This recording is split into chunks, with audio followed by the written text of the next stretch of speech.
do wonder what on earth kind of paint that is that just reacts to, you know, light. Oh, giant metal pipes.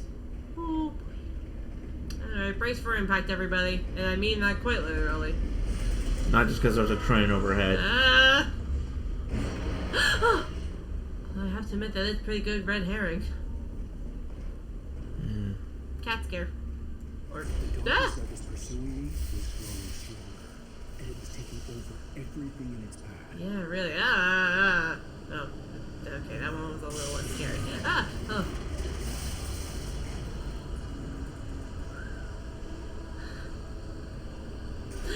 Oh. Whoa! Ah! Oh god.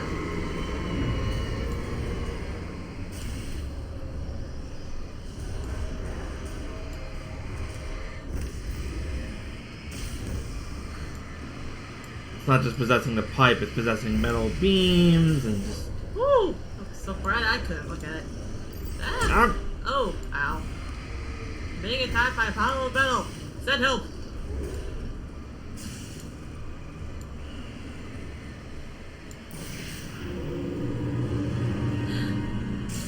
I think it just tried to throw a barrel at me and went down the side of the bridge. The dark presence is like, God damn it, my aim sucks.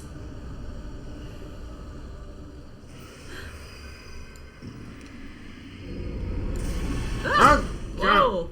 Okay. That's a wheelbarrow. That's a wheelbarrow. Oh god. Okay. Just imagine there's gonna be one angry as hell farmer. Just wake up and be like, I lost my wheelbarrow. Oh, I probably could have shot this. Oh. You can shoot it now if it'll make you feel better. Ta-da! Do you feel better? A little bit. Alright, here we go. In the lodge. Shot right in his smug face. He pleaded for me to open the door. True to form, the asshole actually thought I would obey. I had no sympathy left, no guilt either, not for him. I took a moment to savor the scream. I bet I had a smile on my face. It was all that I had time for. The dark presence was inside the lodge with me. So we are going to end up in the doctor's lodge, and Wade, again, Alan is going to basically trap the guy in the room with the darkness and, you know, let it take him. Which just started to get interested in writing. Like, Stephen King had been a that's source really of grim, inspiration even to for me. him. Yeah. I thought about all the inanimate objects that had come to life in his books. Yeah, really. No one is safe in a good horror story. Certainly not the protagonist. Oh. That's what makes them fun. This was anything but. The darkness could possess anything, and it was getting closer. A heavy-duty flashlight. Yeah. I have to admit, he's right, and Stephen King is actually a good example for that. He possessed, like, you know, his... Well, look at what he's talking about next to that. A car. A car. Yep, I mean, Christine is just one example. Oh, I see coffee over there. Well, then there's... Coffee. Okay. Trying to think of what else. I mean, the things that are coming to my head right now, I know there is, there's a short story called The Raft, where there's literally, like, it's literally like a oil slick that is kind of like, you know, like a, it basically, you know how, like, in the monster movies, the monster itself will, like, you know, hunt down the protagonists? Did you call 911? He says. Yeah, you know, like a shark or a giant crocodile or a snake or something. Yeah, it's basically what happens, except this time it's an oil slick. Yeah. That's one of those stories. Yeah. Did you hear what the guy said? Yes, I did hear what the guy said. Okay, you didn't respond to it. Because I was in the middle of talking about something else. That's the thing. You were the one who wanted to interrupt me on that. All right. Like, Lord, man. I'm actually trying to tell a cohesive story for once. You know how easily I get sidetracked on these things. Yes. And you just decided to make a comment about how the guy said, "Did you call 911?" Oh. I will admit that's funny, but was it really that important? Maybe. I don't know. Oh.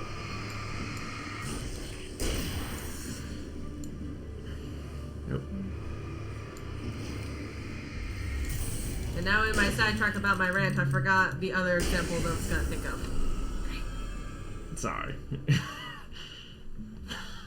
I'm sorry. Yes, please. Yes. I feel like this game is like one of the worst ones for story, just because of how often random enemies jump out and in the light you can hurt them. Yeah, that's fair. But even still, I mean, the enemies don't, like, just because the enemies show up doesn't mean, you know, like, it's not like sometimes it's a climactic battle that you need to focus on, and sometimes you just have enemies. That's fair, yeah. Oh, but this is something we should focus on. Yes, I agree with that. Insistence are granted, unaware that they are merely a thin veneer of desperate self-delusion, covering a vast cosmos of madness and horror. All too often, the stars are right. In Night Springs. Tonight's episode, a family occasion. Journalist Alvin Durlis' trip to study the local customs of an insular community in Night Springs has been less than successful. Until tonight. Uh-oh. I think I remember this one. Glad you changed your minds about this. Ancient customs, local mythology. My editor loves this kind of stuff. Well, Mr. Durlith, we don't want to feel like we're on exhibition, but you have demonstrated the seriousness of your intent. Oh, God. I'm serious. Really, just do your thing. I'll stay This feels like apocalypse cult stuff. I thought you could assist us. I'm not sure if I remember this one. Yeah. It would provide you with an intimate perspective. Uh-oh. Oh, no. I guess that's the least I... What would I have to do? Oh, here. Let me show you with a kiss. Uh-oh.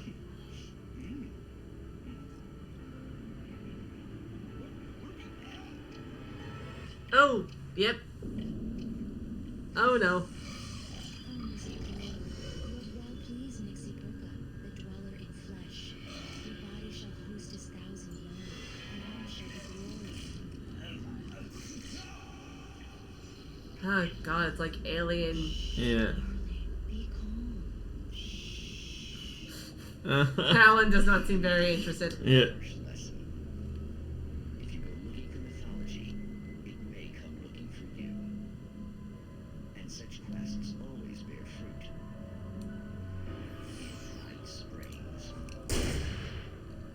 It didn't work. I wish it did. That would be so funny. Why is it that you've shot a freaking bullet in the middle of the thing and it didn't work? I don't know. I'm a little scared. Darkness surged towards me, sucking everything loose from the ground into its depths, tugging at my clothes. Ugh. I saw the flare the kidnapper had dropped and Oh. threw myself towards it just as I felt my feet leave the ground. The darkness embraced me with the force of a tornado. Somehow I managed to light the flare. Wow. The darkness roared and cast me away. I fell toward the dark waters of the lake far below. Whoa. Well, That's climactic. that's probably going to be the end of the chapter at this rate. Woo! Bonk. Ow. Did you take damage from that? No. Okay, that's impressive. Okay, what's... Oh. This is something that I'm gonna not tell the story through. Yes, because this is the bulldozer that was mentioned in the story. Oh god, bulldozer wants to kill me! Maybe, Back, boy, back! Ow! That's not what I meant! you told him to go back. What did you think he was gonna do? I meant for him to stay away from me, not back up into my face. Well, you know, Alan actively compared it to an animal. You gotta be specific. It's still Fair enough. Oh. It's still. Ooh, very It's nice. gone? It's still in training. It's still in training. Don't forget to train your bulldozers. Don't forget to train your bulldozers, or they may just run into you into the fence, and then disappear when you shine your flashlight on it. Just imagine if there was if there was anything in the world that you could make a commercial with and use that sentence. That would be great. That would be the most interesting commercial you've ever seen. And that's saying something, because there are some pretty interesting commercials out there. I mean, honestly, Yeah. just look at the Super Bowl. That's fair. Yes, so if anyone out there makes Super Bowl commercials, make one where that sentence is part of the commercial. Oh wait, you know what? I realized something. Imagine they could actually just use this as like, we could make our own commercial for this channel using that sentence. We could advertise ourselves, be like, come and listen to the random nonsense that comes out of our mouths. Like this.